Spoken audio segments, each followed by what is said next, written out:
There's a stream that runs behind this tree line, but it only runs after a rain. And I had wanted to get up early this morning because we had a heavy rain, just started without thunder or lightning at 1 a.m. this morning.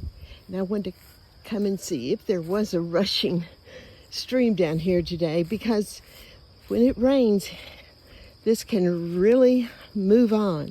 It doesn't flood our side, but it'll flood all the way to the road, up past that man's house up there. But there is some water for the deer to get a fresh drink this morning. The little concentric circles so peacefully spread out.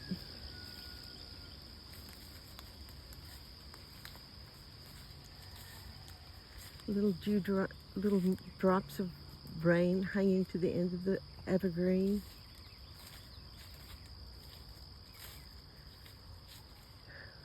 Still some clouds, but the sun's going to peek through there, and we'll have another beautiful day of promises.